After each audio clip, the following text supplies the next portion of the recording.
bonjour à tous. Donc aujourd'hui, on va parler du comportement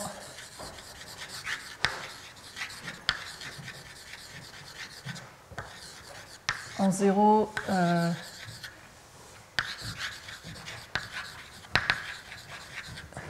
des fonctions zeta dynamiques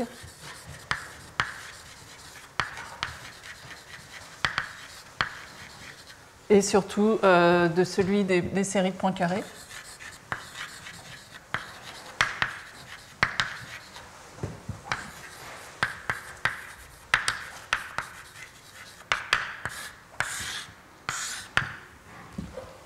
Donc je vais reprendre un petit peu mon développement en parallèle que j'avais fait entre les graphes et les surfaces du courbure négatif que j'avais fait au premier cours.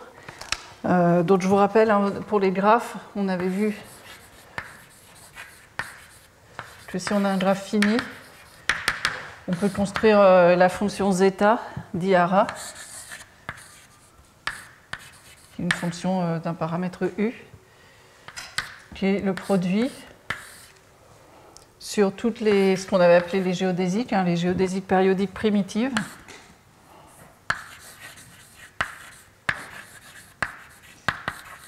Primitives, ça veut dire on compte seulement la plus petite période.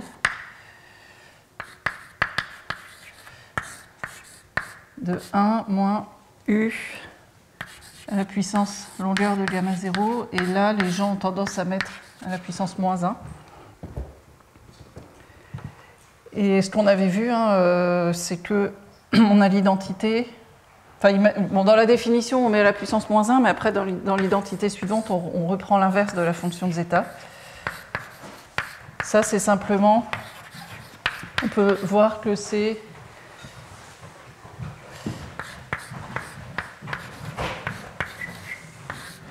C'est en fait l'inverse de la fonction zeta, c'est un polynôme, et c'est le polynôme caractéristique de la matrice de Hashimoto.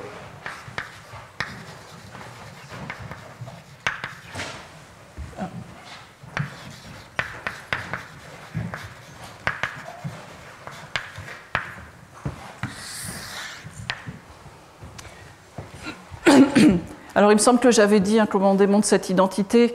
Je redis rapidement, ce déterminant, en fait, on écrit que c'est l'exponentielle de la trace de logarithme de 1 moins UB. Ça, c'est vrai pour module de U assez petit.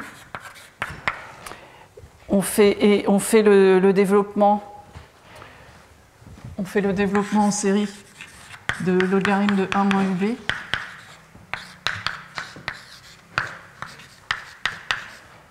Donc la trace.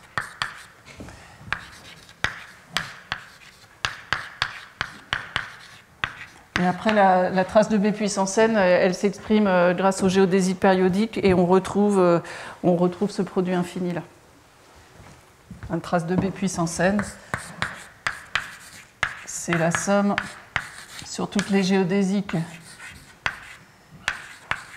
périodiques de longueur n. Alors là, cette fois-ci, pas forcément primitive.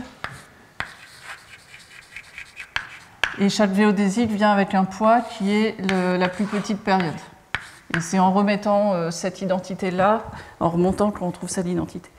Et ensuite, donc là, on va... Alors le comportement en zéro, ça va être pour les surfaces, dans le cas continu. Là, ce qui va nous intéresser, c'est le comportement en 1. Et on avait vu, on avait calculé l'espace propre associé à la valeur propre 1 de B. Et donc ça nous permettait de dire que ce polynôme, il s'annule en U égale 1.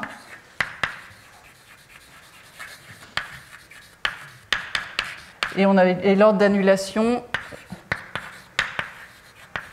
c'est B, le rang cyclique du graphe.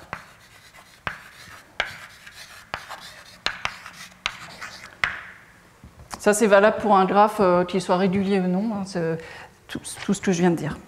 Et ça, on avait vraiment calculé l'espace propre associé. Alors, pour les Il y a un résultat analogue pour les surfaces de courbure négative, qui est une machinerie d'analyse fonctionnelle qui est beaucoup plus compliquée à développer, hein, qui utilise les espaces de Banach anisotropes et qui est basée. Alors je vais juste énoncer les résultats. Alors tout d'abord, il y a un théorème qui concerne des flots d'Anosov très généraux, hein, qui est dû à Giulietti, Polycott, Liverani.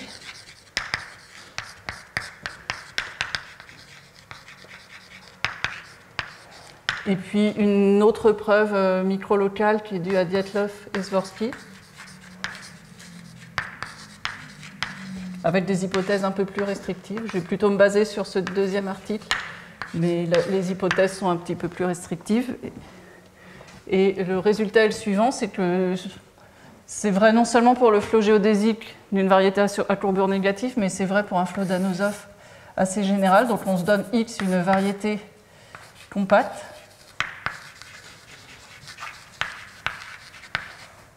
On a fité un flot d'Anosov. Et je vais supposer tout c'est infini parce que je me base sur l'article de Dyatlov et Zworsky. Dans l'autre approche, on peut se limiter à de classe CR. Flot d'Anosov.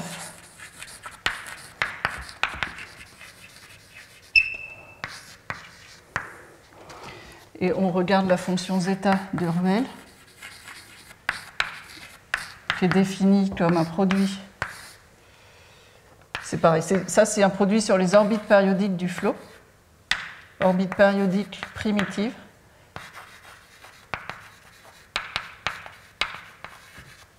Un produit infini, 1 moins exponentielle, moins z. Et là on met la période de l'orbite périodique. Et là, la plupart des auteurs ne mettent pas la puissance moins 1. Voilà, ça c'est juste une question de convention. Donc au départ, ça c'est le produit infini, il est convergent.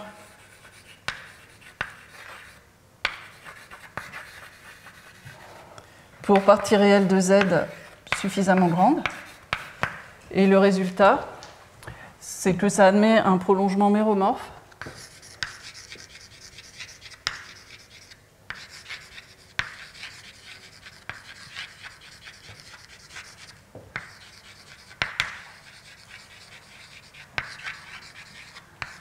Assez tout entier.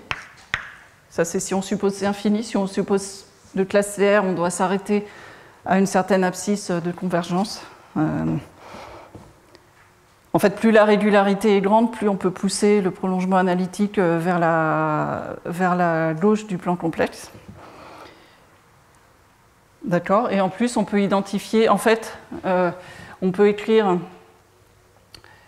En fait, l'idée, c'est qu'on peut écrire cette fonction de zeta comme un produit de plusieurs fonctions de zeta qui sont chacune associées à un certain espace de cohomologie. Donc, c'est un produit pour k allant de 0 à n-1. N, c'est la dimension de x.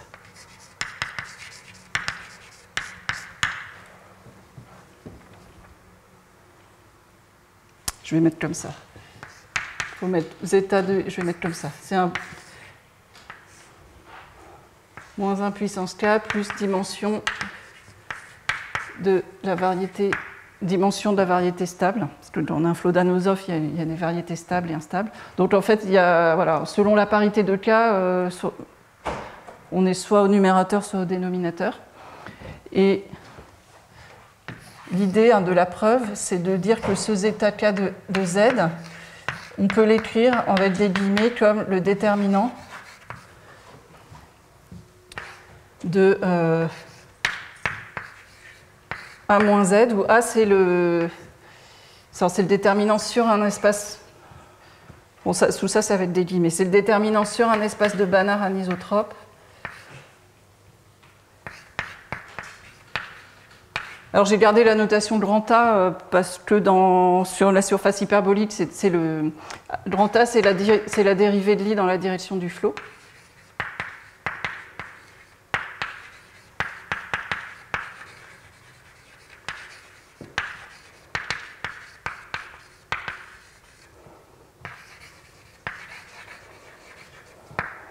Et ça, c'est un certain espace de Banach anisotrope. En fait, c'est des formes différentielles de degré K, mais avec une certaine régularité qui est définie comme un espace de Banach anisotrope. Donc le K ici, donc on fait agir la dérivée de Lie, on fait agir le flot sur un certain espace de formes différentielles de degré K.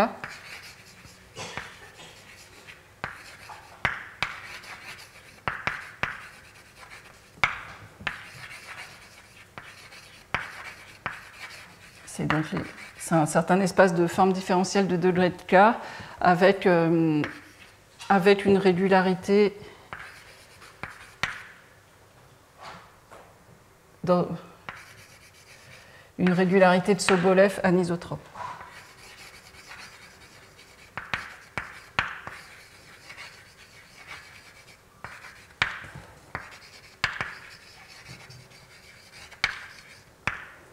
Donc on peut définir. Donc l'idée est, ouais, on peut définir l'espèce de construction que je vous ai montré un peu sur des exemples la dernière fois. On peut le faire dans un cadre assez général pour des sections de certains fibrés, et en particulier on peut le faire pour des formes différentielles.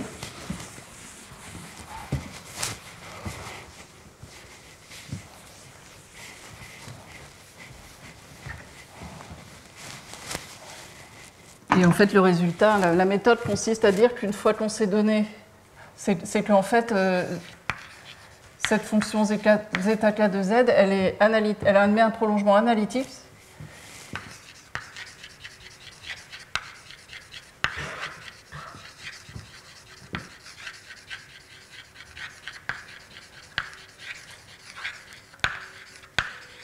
Pour partie réelle de z plus grand que quelque chose qui dépend du S qu'on a choisi, mais que ces zéros de S, il tend vers plus l'infini quand S tend vers plus l'infini. Donc en fait, on peut étendre finalement, quitte à prendre le paramètre S dans l'espace de Sobolev assez grand, on peut étendre aussi loin qu'on veut vers la gauche. Et puis, donc, quelle est la définition? Là, j'ai mis ce déterminant entre guillemets. Donc d'une part, c'est que les zéros de cette fonction zk, ils sont en bijection avec les solutions de a moins z oméga égale 0 dans cet espace fonctionnel. Et la multiplicité en temps de 0, donc la multiplicité en temps de 0 de la fonction zeta, ça correspond au rang du projecteur spectral.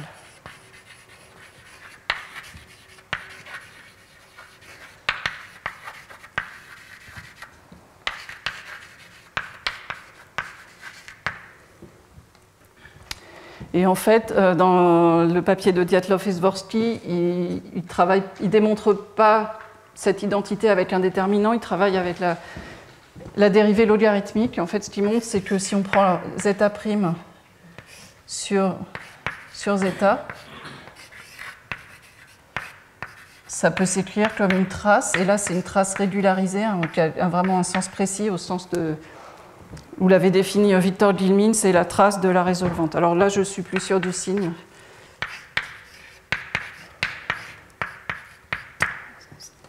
Donc la vraie identité avec laquelle travaille Dyatlov et Zvorsky, c'est ça, et après on peut remonter, on peut voir ça comme étant une sorte de déterminant. Donc ça c'est un théorème très général sur les flots d'Anosov. Si on regarde le cas particulier du flot géodésique sur une surface, je ne devrais peut-être pas effacer cette partie-là. Je vais peut-être juste effacer, je vais effacer le haut.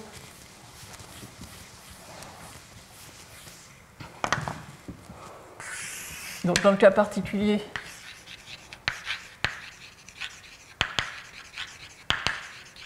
on a une surface de courbure négative, compacte.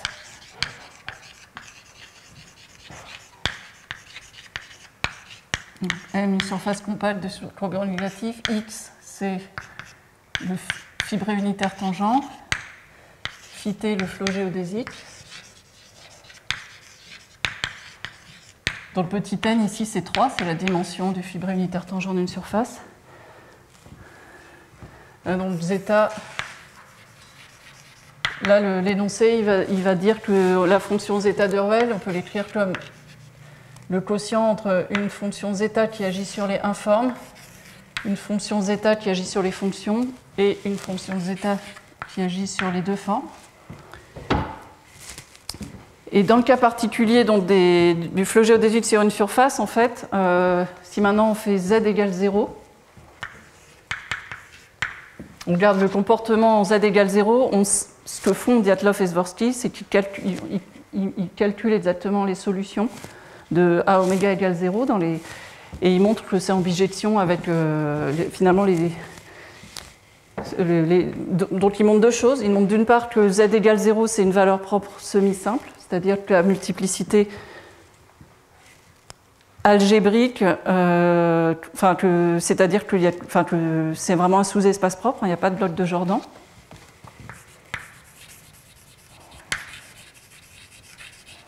Donc la multiplicité algébrique, c'est vraiment la dimension de l'espace des solutions de A oméga égale 0. Et puis ils savent calculer, un peu comme nous on avait fait dans le cas un peu bébé des graphes, on avait vraiment calculé à la main l'espace propre de la matrice de Hashimoto. Ils peuvent aussi calculer à la main les sous-espaces propres et les mettre en bijection avec les espaces de cohomologie. Et donc celle-ci, donc la dimension de l'espace des solutions du noyau de A sur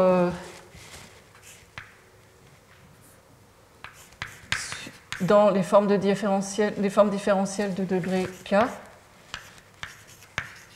c'est ce qu'ils arrivent à montrer que c'est le kème nombre de Betty de la surface. Donc ça veut dire qu'on sait que zeta 1 elle s'annule à l'ordre B1. Le premier nombre de Betty, zeta 0 elle s'annule à l'ordre B0. Qui est juste 1 sur la surface connexe, et puis zeta 2, elle s'annule à l'ordre B2. Donc ça permet, ça donne le théorème de Dyatlov et Zworsky.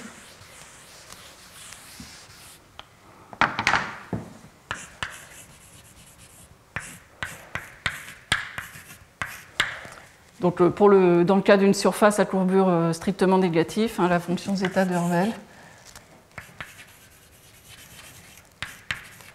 quand z tend vers 0, c'est équivalent à une constante fois z à la puissance, donc c'est B1 moins B0 moins B2, c'est-à-dire l'opposé de la caractéristique de l'air. Donc il y a une interprétation topologique qui ne dépend pas de la métrique riemannienne, de l'ordre d'annulation de la fonction de zeta en 0.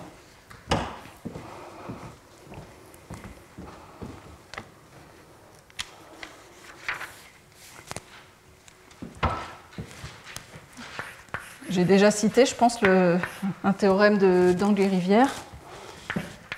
Alors là, c'est Dyatlov-Zworsky, là maintenant c'est Dang-Rivière. Je pense l'année, je ne sais pas, c'est à peu près 2017. Qui est basé sur les mêmes outils de construction d'espaces de Banach anisotropes qui concernent les séries de points carrés.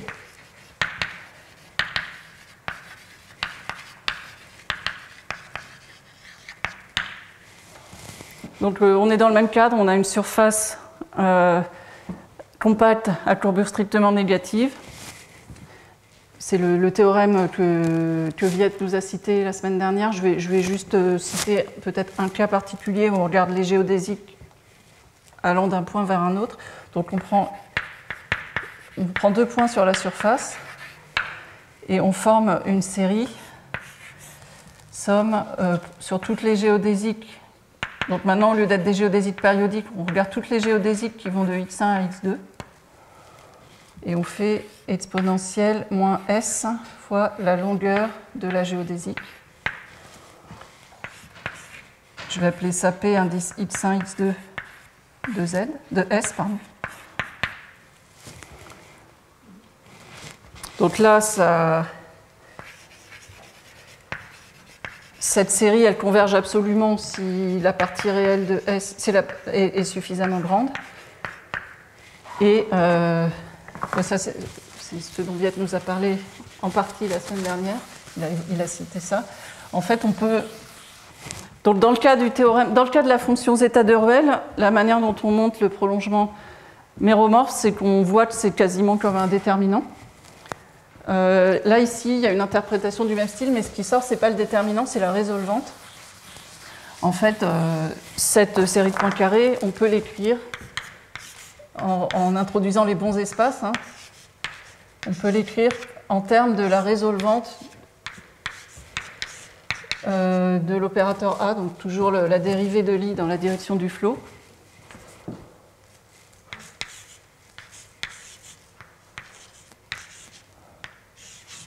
Et là, bon, ça, il faut introduire des espaces. Ces deux quantités-là, ce sont dans des espaces de courant.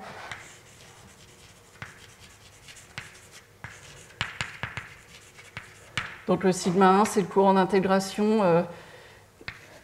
Il faut regarder tous les vecteurs tangents à la surface qui sont basés en x1. Ça dessine une courbe hein, dans le fibré unitaire tangent. Il faut regarder le courant d'intégration le long de cette courbe, et puis la même chose en x2.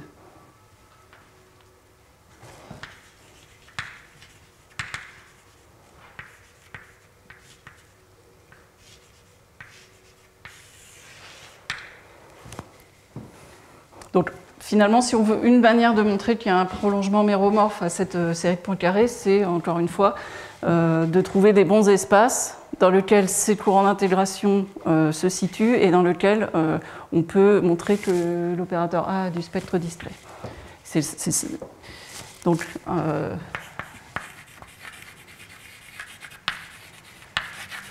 il montre que cette série de points carrés, elle admet un prolongement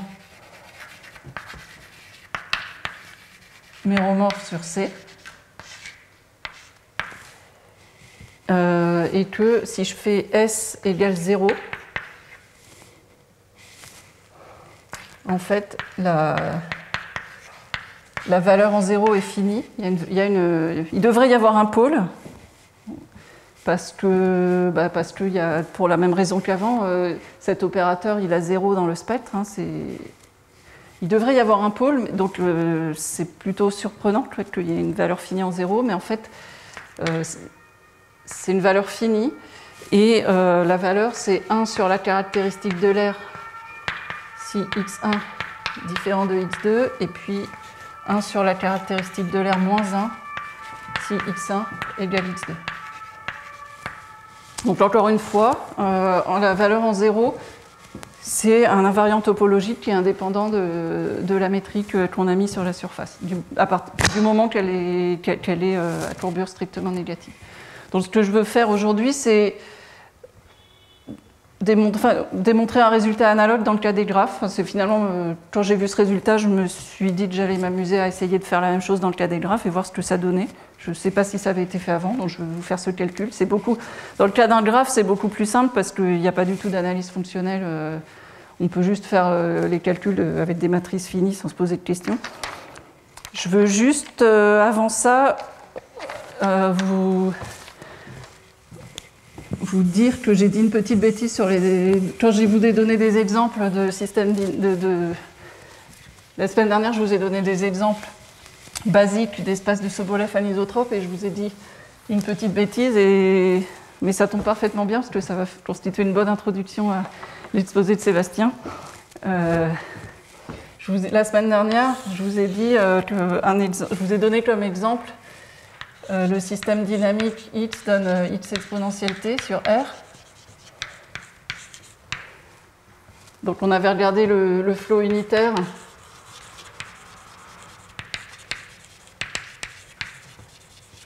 sur L2 qui était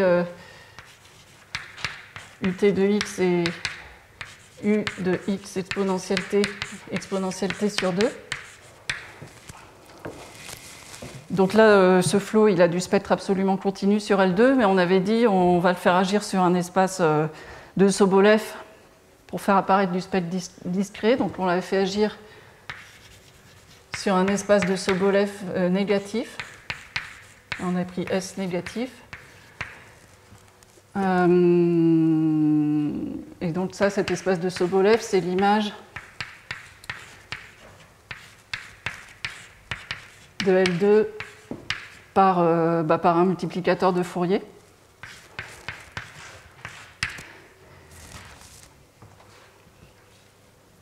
Et le calcul qu'on avait fait, on avait calculé le générateur de ce... donc ça, on va l'appeler ça UT. On avait calculé que le générateur de ce flow, mais si on le fait agir sur HS, il est conjugué. On s'était ramené à L2 par cette conjugaison-là.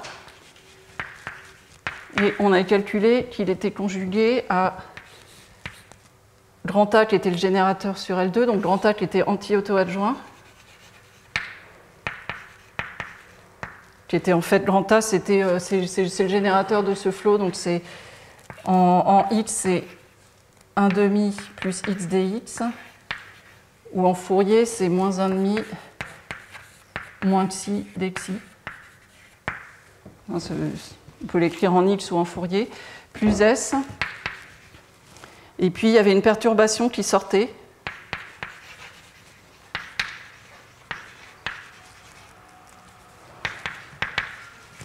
Et la perturbation en Fourier, elle était très simple à exprimer parce que c'était U chapeau, j'associe, alors c'était S, il faut vérifier, ça devait être avec un...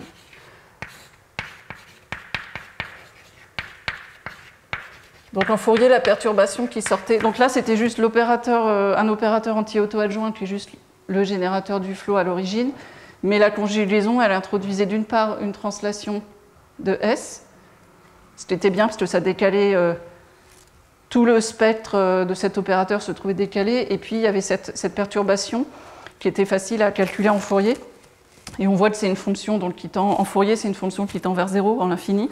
Et je vous avais dit, ça fait une perturbation compacte, donc le seul spectre qui peut apparaître, c'est du spectre discret.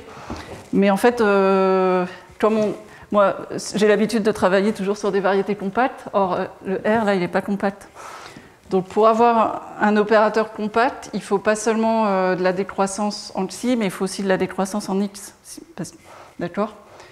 Autrement dit, cet opérateur, il serait compact si on le restreignait en x à L2 d'un compact, mais par contre, notre système dynamique, il ne préserve pas ce compact. Donc là, mon exemple, il a un problème parce que la perturbation n'est pas compacte, et ça, c'est parce que j'ai pris un système dynamique qui est avec un espace des phases qui n'est pas compact. Ce qui tombe bien, c'est qu'aujourd'hui, Sébastien va justement vous... Donc normalement, je pense qu'il n'y a pas encore énormément de travaux sur les espaces de Sobolev anisotropes quand on est... ou des espaces de Banach anisotropes. Je ne sais pas si ça sera des espaces de Sobolev tout à l'heure. Ce seront des espaces de Banach anisotropes. Si la variété de base n'est pas compacte, il n'y a pas encore énormément de travaux, mais en tout cas, il faut absolument se préoccuper de ce qui se passe à l'infini en X. Donc on va en entendre parler tout à l'heure. Si vous voulez modifier cet exemple, il y a une manière simple de le modifier, c'est... Et après, je vous énoncerai, je vous reparlerai, après cette petite digression, je vous reparlerai de série de points carrés sur des graphes. Donc je vous propose de modifier les angles comme ça.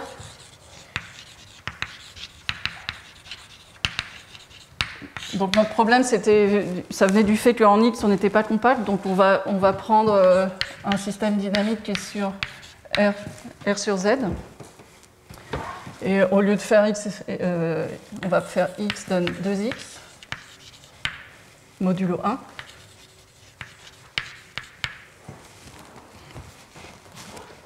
1. Donc maintenant, on va voir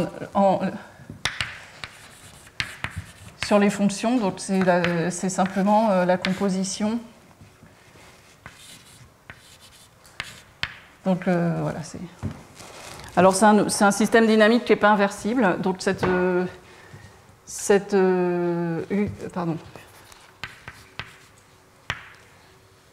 Voilà. Cet opérateur, maintenant, c'est une isométrie, c'est plus unitaire, c'est une isométrie sur L2.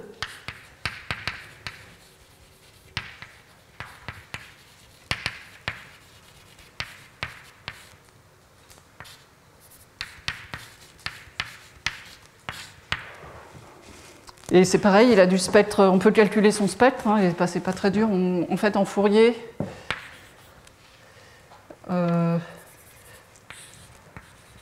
si je calcule, alors maintenant en Fourier, il s'agit de coefficient de Fourier.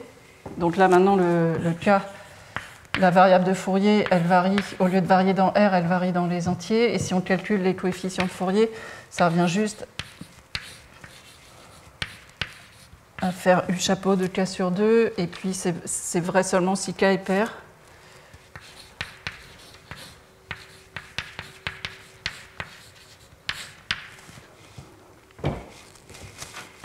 Donc en Fourier aussi, on voit que c'est une isométrie. Si on fait agir maintenant sur un espace de Sobolev,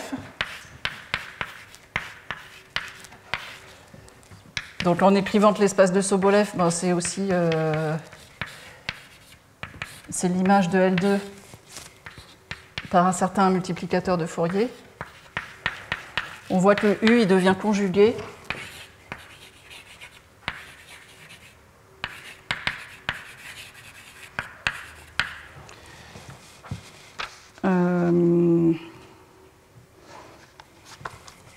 Il devient conjugué à quelque chose qui dépend de S. Je vais l'écrire, je pense c'est mieux de l'écrire en Fourier, oui. Il devient conjugué à un opérateur qui en Fourier agit de la manière suivante. Donc il y a toujours l'opérateur, l'isométrie de départ.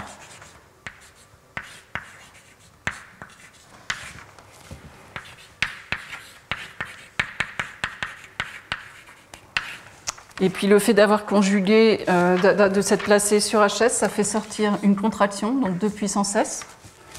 Et donc là, pour que les choses se passent bien, il faut prendre, comme tout à l'heure, il faut prendre S négatif. Et puis, c'est pas tout. Et puis, on peut faire le calcul.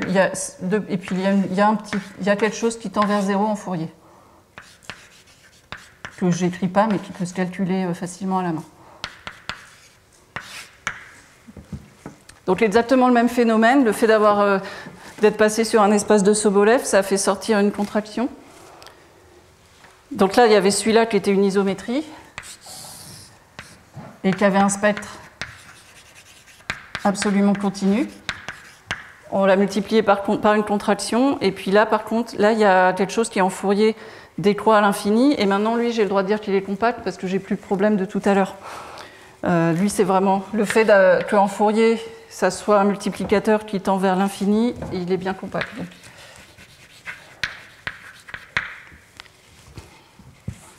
Il est bien compact sur L2 ça c'est sûr, sur L2 de R sur Z.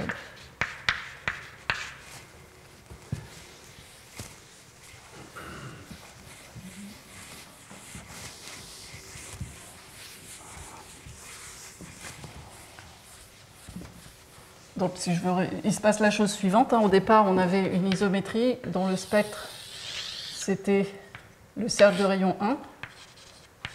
Ça, c'était le spectre sur L2. Et le fait d'être passé sur HS, ça a fait déjà ce cercle de rayon 1, il est passé à un cercle de rayon 2 puissance S. Il a été contracté là. Et puis l'opérateur compact, le fait qu'il y ait une perturbation compacte, ça permet de dire que dans toute cette région, ici il n'y a que du spectre discret. Ça c'est quand on est sur HS.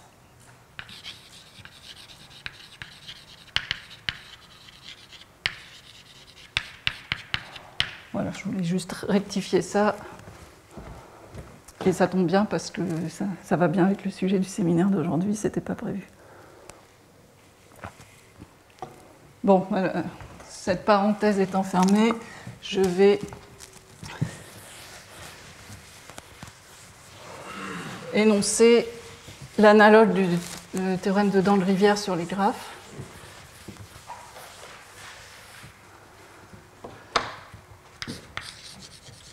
Donc on se donne un graphe fini. Il peut être régulier ou non, hein, ça n'a pas d'importance. Enfin,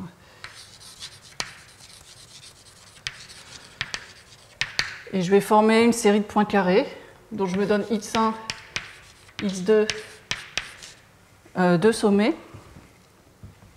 Et je vais former une série de points carrés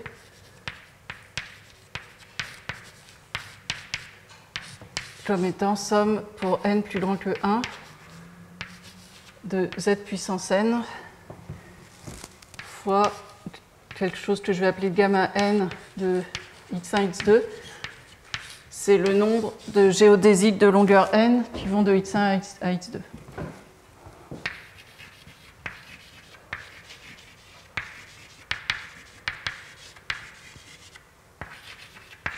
Donc c'est la série génératrice, c'est ce qui joue le rôle de la série de Dirichlet précédente, c'est la série génératrice dont le coefficient donne le nombre de géodésiques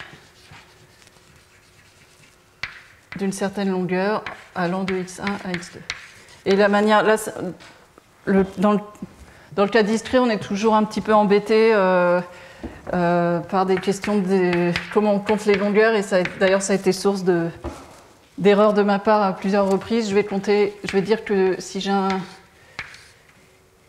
un chemin comme ça, je vais dire que sa longueur est 3. Mais par contre, là où il faudra faire attention, c'est que ça correspond seulement à 2 itérations de la matrice de Hashimoto. Parce que je suis partie de ce vecteur, je suis partie de cette arête orientée-là, et j'ai pris 2 successeurs. Donc, voilà. Et donc, elle admet un prolongement homéromorphe, ça ne va pas être très compliqué, contrairement au cas des surfaces.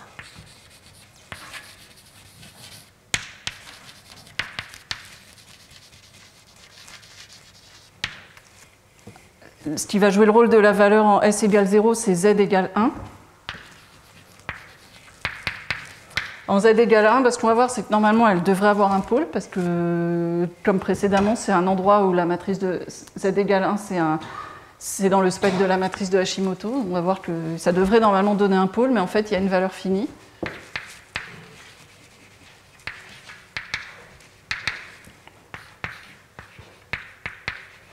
Et cette valeur, c'est 1 sur le rang cyclique si x1 est différent de x2. Et si x1 égale x2, c'est pareil, il y a le décalage de 1.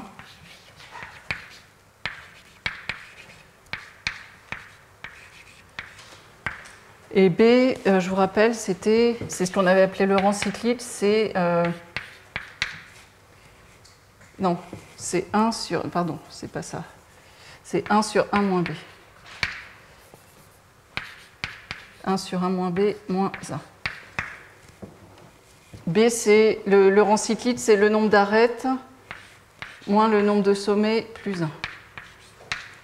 Donc c'est le nombre de cycles, c'est le nombre d'arêtes qu'il faut couper pour avoir un arbre. Et ça, pour que ce théorème soit vrai, il faut supposer que B est différent de 1.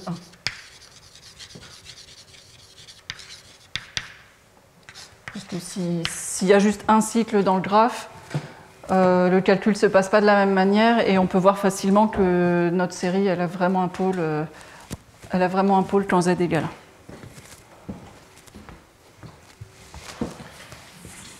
Donc là, c'est vrai pour n'importe quel graphe.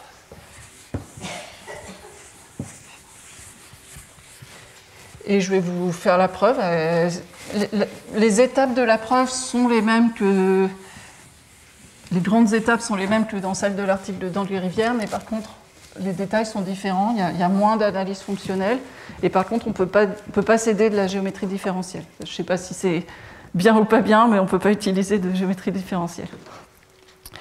Alors la première étape, c'est d'écrire une formule du même style, avec la résolvante. Et comme j'ai dit, c'est beaucoup plus simple parce que gamma n de x1, x2, je vais pouvoir l'écrire en termes de la matrice de Hashimoto. Je vais pouvoir l'écrire. Alors c'est là qu'il y a un décalage de 1. Alors les fonctions Sx1, c'est une fonction, j'ai mis S comme source et P comme puits. Donc Sx1, c'est la fonction indicatrice des vecteurs basés en x1, enfin je dis vecteur, mais je veux dire les arêtes orientées. Ça c'est Sx1. Et Px2, c'est la fonction indicatrice des arêtes orientées qui arrivent en x2.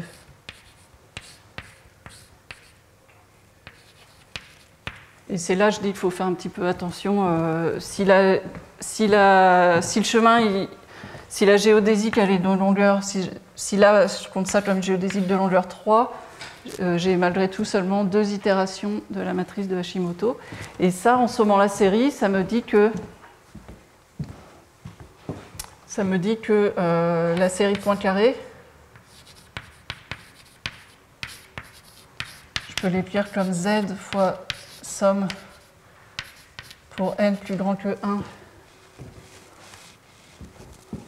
n allant de 1 plus l'infini de z puissance n moins 1, Sx1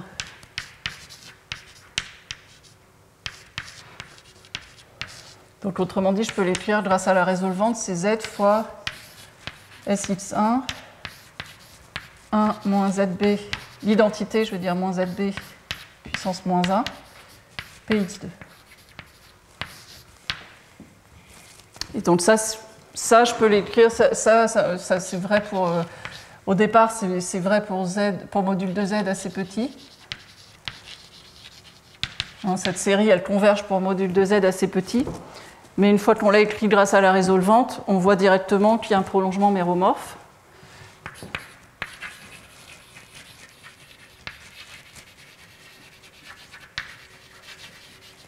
Et puis les pôles, c'est les inverses des valeurs propres de B. En tout cas, sont inclus.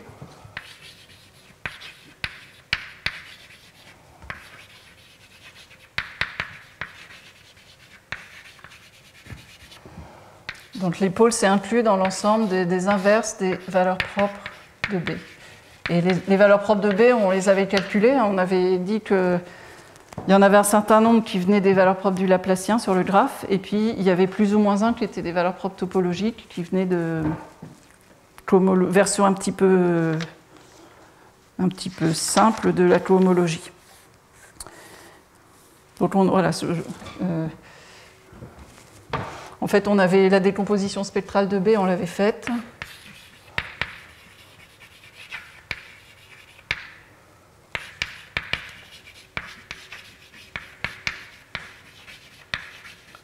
Pas tout à fait, ça c'est pas vrai. Je vais dire, non, la décomposition spectrale, on l'avait faite de manière complète quand le graphe était régulier. C'était là qu'on avait dit que non, ça, voilà, j'allais écrire quelque chose de faux. Dans le cas d'un graphe pas régulier, on n'avait pas fait la décomposition spectrale de B.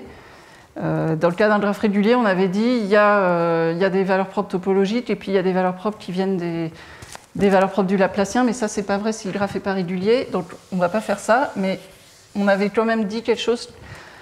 Les valeurs propres plus ou moins 1, là, le raisonnement qu'on avait fait pour les valeurs propres plus ou moins 1, lui, il ne dépendait pas du fait que le graphe soit régulier ou non.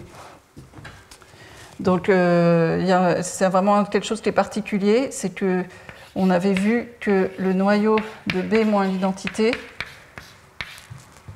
c'était égal au noyau de B étoile moins l'identité.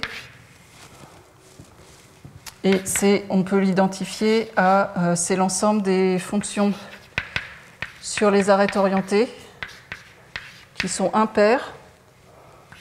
Donc f d'une arête, c'est égal à moins f de l'arête dans l'autre sens. Et qui vérifie la loi de Kirchhoff.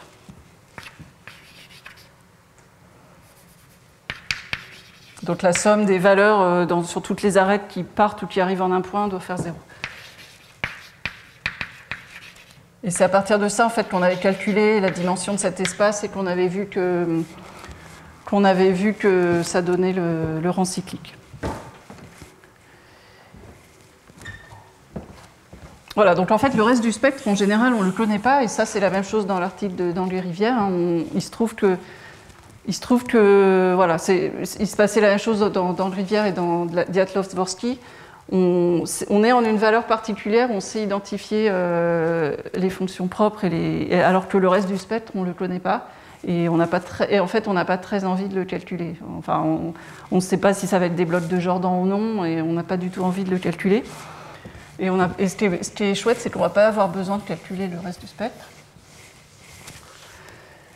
Alors déjà, ce qui est important, c'est que voilà, le fait que le noyau de B-I, ça soit la même chose que le noyau de B étoile moins I, ça me dit d'une part que c'est une valeur propre semi-simple, hein, donc il n'y a pas de bloc de Jordan, et d'autre part que le sous-espace propre associé, il est orthogonal à tous les autres espaces caractéristiques.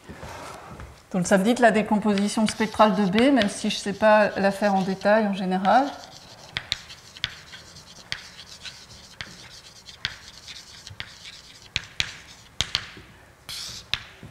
ça va décomposer l'espace des fonctions sur les arêtes orientées en le noyau de B moins I, qui est aussi le noyau de B étoile moins l'identité.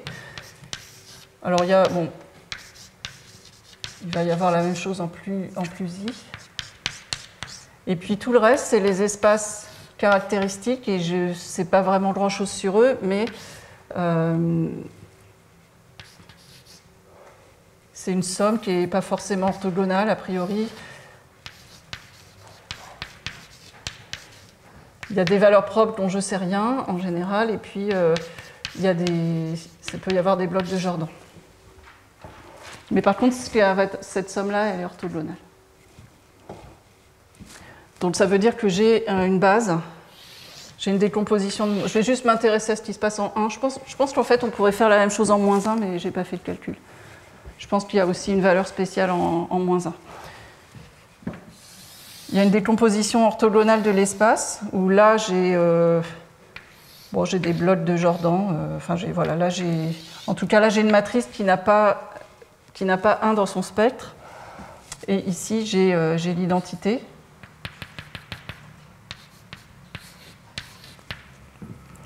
Donc, je peux trouver une base orthonormale dans laquelle B, elle va s'écrire comme ça.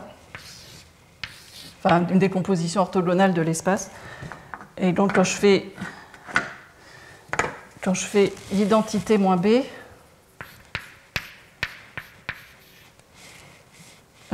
l'identité moins ZB, là, je vais avoir 1 moins Z. Et puis là, j'ai quelque chose qui va toujours être inversé. Enfin, là, voilà, je vais... Donc,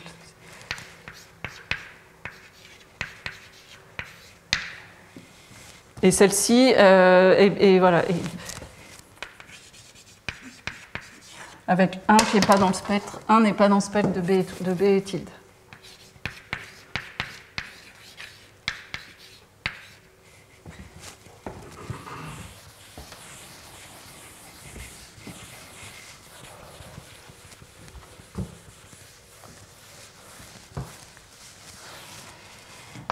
Alors, ça veut dire que normalement, quand je fais Z égale 1, et quand je fais maintenant moins 1, ici j'ai 1 moins Z moins 1, moins 1 et moins 1. Ça veut dire que normalement, maintenant, quand je regarde le comportement en Z égale 1, celle-ci, elle a vraiment un pôle. Donc normalement, comme j'avais dit avant, ma série de points carrés, elle devrait aussi avoir un pôle. La raison pour laquelle elle n'a pas un pôle, c'est qu'à la fois, il se trouve, ces deux fonctions-là, là, Sx1 et Px2, elles sont dans le noyau, elles sont dans l'orthogonale du noyau. Ça se voit directement parce qu'elles sont orthogonales à la loi de Kirchhoff. Donc en fait, il se trouve qu'à la fois Sx1 et Px2, elles appartiennent à l'orthogonale du noyau. Donc ça, c'est la raison pour laquelle, en particulier, si je fais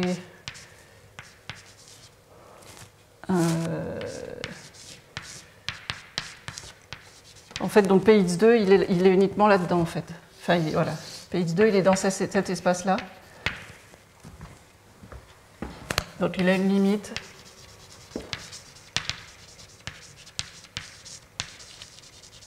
quand z tend vers 1, qui vaut, si je ne dis pas de bêtises, qui vaut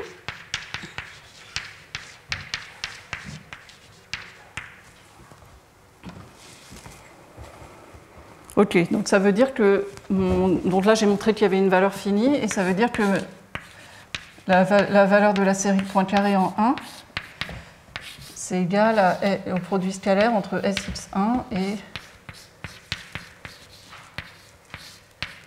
et voilà, la fonction Px2 en laquelle j'applique l'identité moins b à la puissance moins 1, qui est bien définie. Donc là, pour l'instant, en fait, j'ai juste utilisé le fait que celui-ci était dans l'orthogonale du noyau. Maintenant, si je veux calculer la valeur, vous voyez, a priori, on a l'impression que si on veut calculer cette valeur, il va falloir en fait vraiment calculer, il va falloir faire la décomposition spectrale complète hein, de la matrice de Hashimoto. Donc, on a l'impression que si on veut calculer la valeur précise, il va falloir calculer en fait toutes les valeurs propres et calculer ce truc. Et ça c'est pas très engageant. Mais ce qui est assez chouette, c'est que maintenant on peut utiliser le fait que Sx1 il est aussi dans l'orthogonale. Alors alors là on va peut-être l'utiliser pour l'adjoint. Il est dans l'orthogonale du noyau de l'adjoint. Ce qui fait que ça c'est aussi la même chose que Sx1. Non, on va réutiliser qu'il est dans l'orthogonale. Ça c'est la même chose. Ici en fait je peux mettre ce que je vais appeler Wx2, c'est n'importe quelle solution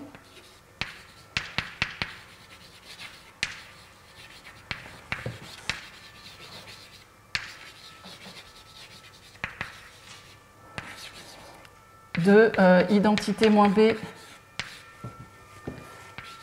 Wx2 égale Px2. Je ne suis pas obligée de mettre celle-ci, je peux mettre n'importe quelle solution de ça, parce que deux solutions vont différer par un élément du noyau, et donc la différence va être tuée par lui. Donc j'utilise de nouveau de ces orthogonales, c'est toujours avec B. Hein, donc ça c'est aussi dans votre article, enfin, d'une certaine... Enfin, moi je l'ai vu dans votre article, en tout cas, qu'en fait on peut... Ça c'est vraiment l'idée qui va nous affranchir du fait de calculer toute la décomposition spectrale.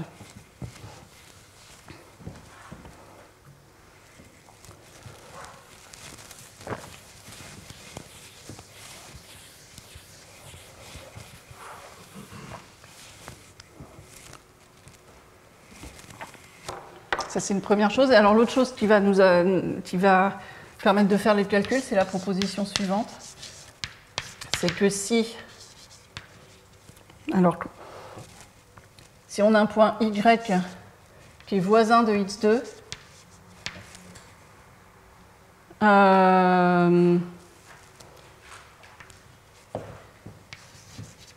et si X1 est différent de X2, alors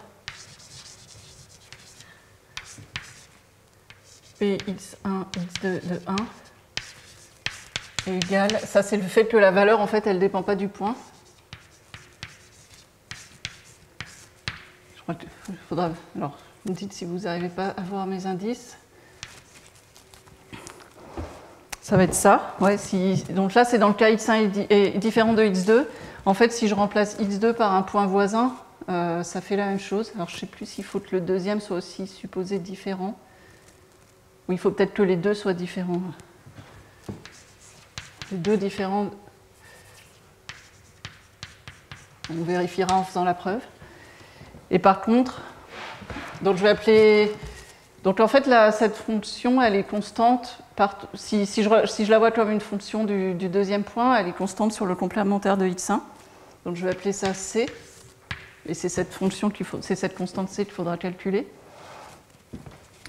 Et par contre, si je regarde la valeur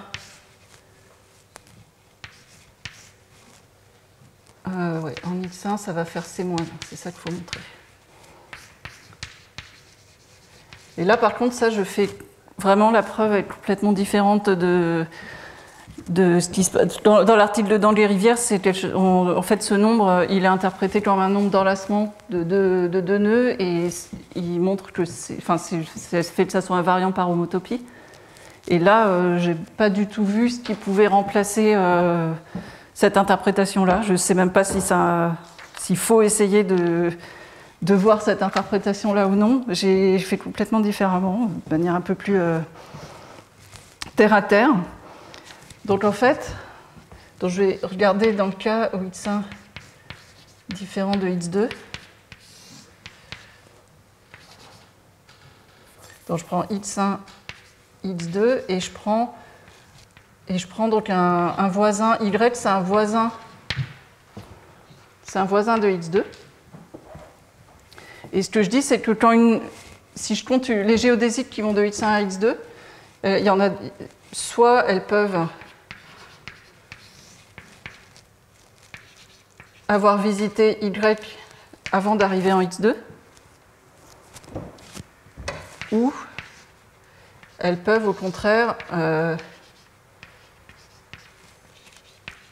voilà, je vais diviser en deux cas. Il y a les géodésiques qui visitent y juste avant d'arriver à x2, et puis les autres où le point avant x2 n'est pas égal à y. Et si le point avant x2 n'est pas égal à y, ça veut dire que la géodésique, je vais pouvoir la prolonger en temps n plus 1 en une géodésique qui se termine en y. Donc en fait, je vais dire que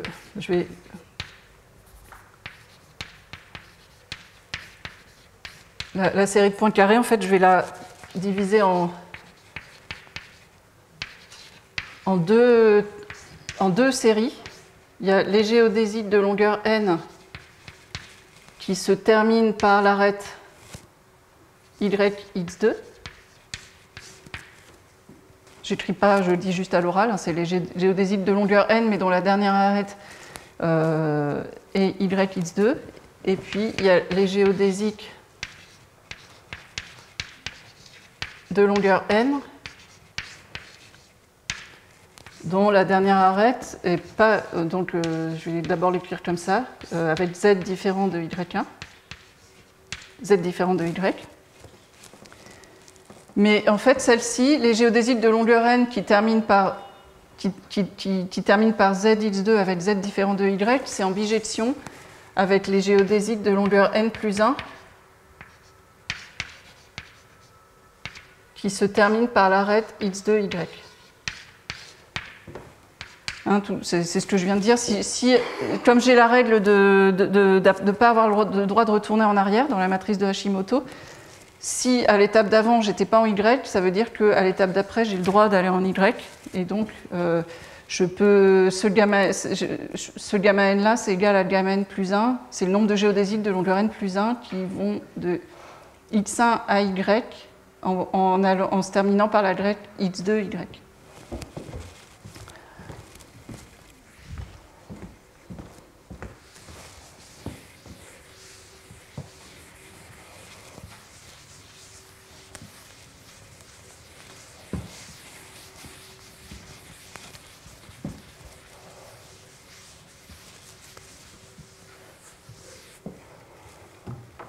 Donc le premier terme, comme précédemment, je l'écris z fois sx1 identité moins zb moins 1 fois fonction indicatrice de l'arête yx2.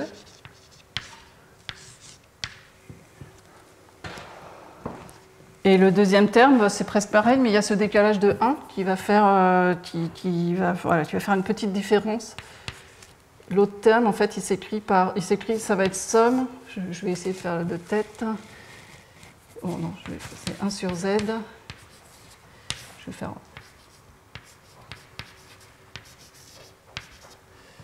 Ça va faire quasi. Voilà, ça va faire sx1.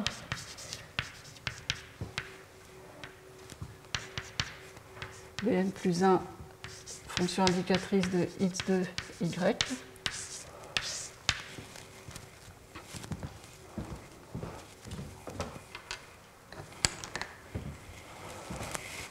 Donc là, voilà, là, il y a un décalage qui s'opère. Du coup, là, la somme, elle va commencer à 2. Là, je peux remettre n. Et c'est là qu'on voit la différence entre le cas où x1 est égal à x2 et le cas où x1 est différent de x2.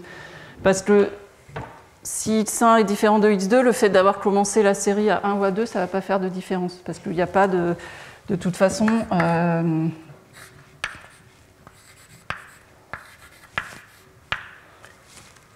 qu'est-ce que je voulais dire? Oui, si je veux... Est-ce que j'ai dit ce que je voulais? Si x1 est différent de x2...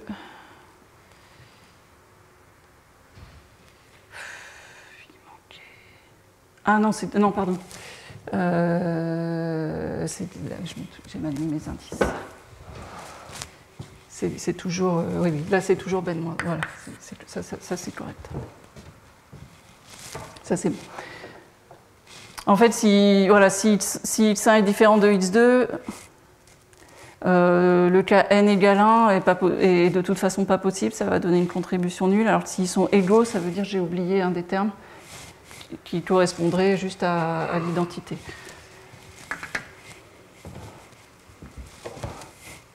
Donc ça, c'est en fait le deuxième terme, je peux l'écrire comme 1 sur z, Sx, facteur de Sx1, identité, moins zb moins 1, fonction indicatrice de x2y. Et dans le cas où x1 était égal à x2, en fait, j'ai oublié 1, donc il a moins masse de Dirac quand x1 égale x2.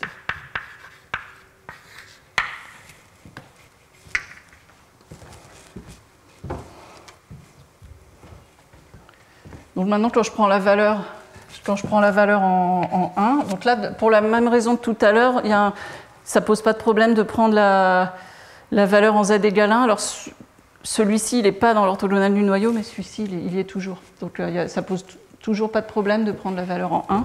Et en z égale 1. Et puis, ce qui tombe bien, c'est que 1 sur 1, ça fait 1 aussi. Donc, ça fait que la série de points carrés en 1, je peux l'écrire comme Sx1. Alors, je vais l'écrire comme ça.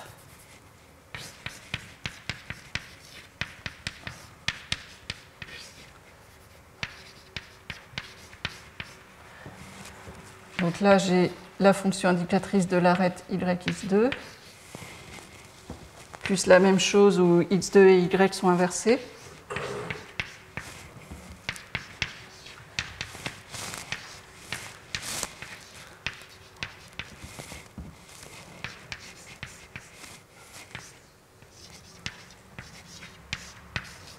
Et puis il y a ce décalage de 1 qui apparaît seulement si x1 égale x2. Et là, ça démontre la propriété qu'on avait énoncée parce que les deux premiers termes ils sont symétriques si j'inverse x2 et y.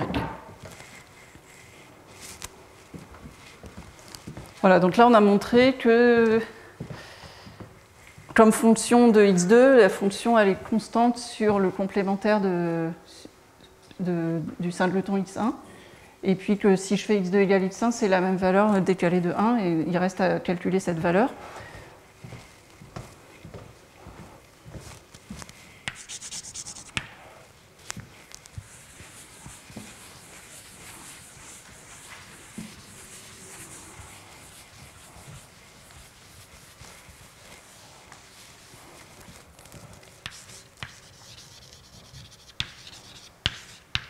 Et là, encore une fois, on ne veut vraiment pas calculer la décomposition spectrale complète de la matrice de Hashimoto.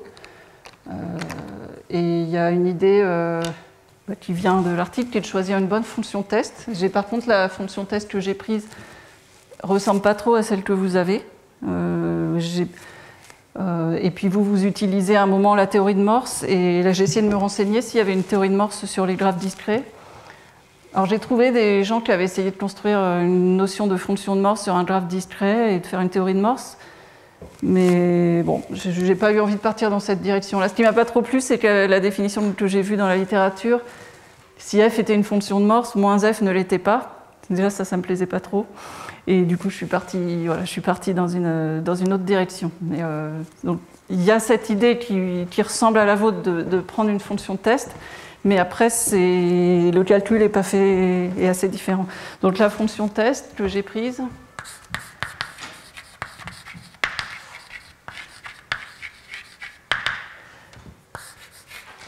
bon, je l'appelais W, je ne sais pas pourquoi, mais c'est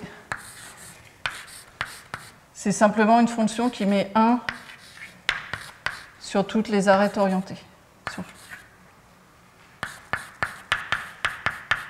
Voilà. C'est une fonction constante. Donc si je calcule la matrice de Hashimoto appliquée en W, ça va faire... Alors il y a de nouveau un poids sur chaque arête orientée. Et là, c'est là où ce matin j'ai eu des sueurs froides parce que je croyais que je m'étais trompée de sens. Mais... alors... Oui. Le poids qui sort, il s'exprime en fonction du degré du deuxième sommet. Donc c'est d2y moins 1. D'accord? Donc le poids qui sort, il dépend du deuxième sommet. Donc autrement dit, c'est la somme sur y. Je peux l'écrire comme la somme sur y de d2y moins 1 fois la fonction puis en y. Ou autrement dit, si je fais identité moins b appliquée à cette fonction w, ça fait somme sur y de 2 moins le degré de y de la fonction puis en y.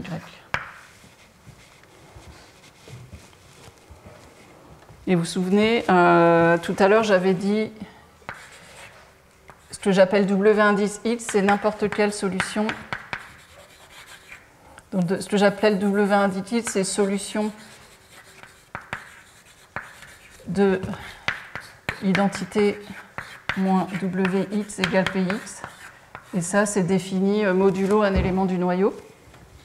Donc solution modulo ker de B moins identité.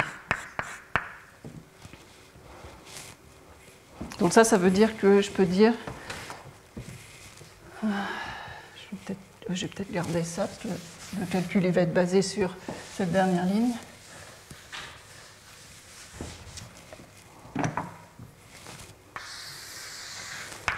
Ça veut dire que ma fonction W, elle coïncide avec somme sur y, les 2 moins d de y, fois fois wy. Ça c'est vrai modulo un élément du noyau de B moins l'identité.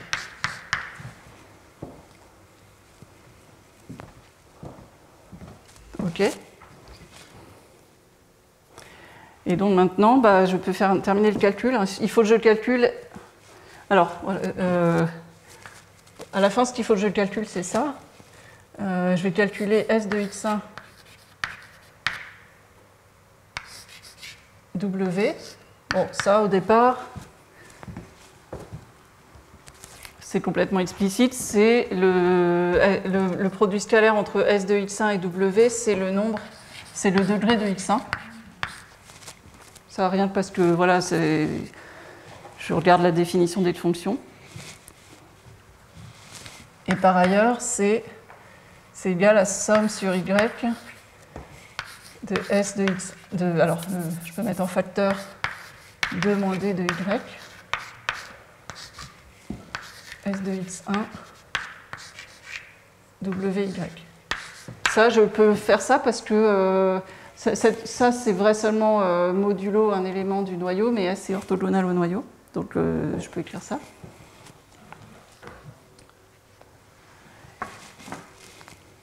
Et ça, alors qu'est-ce que je voulais dire? Oui, ça c'est justement, ça c'est la constante que je suis en train de chercher. Je sais que cette quantité-là, elle vaut le grand C. Hein. Ce que je cherche, c'est la constante grand C. Cette quantité-là, elle vaut le grand C pour tous les Y différents de X1, et sinon, elle vaut C-1. Donc ça va.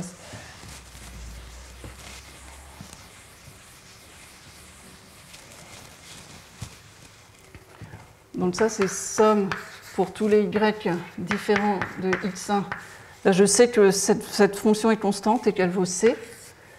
Donc c'est facteur de 2 moins D de Y. Et puis juste en Y égale X1, elle a une valeur, ça fait 2 moins D de X1, facteur de C moins 1. Et normalement, donc, tout va bien se rassembler. Donc je trouve que D de X1, donc c'est la somme maintenant sur tous les... C'est la somme sur toutes les arêtes, sur tous les sommets. Le C se met en facteur. Et de l'autre côté, il va rester moins 2 plus D de X1. Moins 2C. Qu'est-ce que je raconte? Non, justement, moins 2... Oui, non, c'est bon comme ça. Donc là, celui-là, il se simplifie des deux côtés. Et ça c'est 2 fois le nombre de sommets. Et l'autre, j'ai la somme sur les sommets du degré. Ça, c'est la même chose que le nombre d'arêtes orientées. Donc, ça fait moins 2 fois le nombre d'arêtes.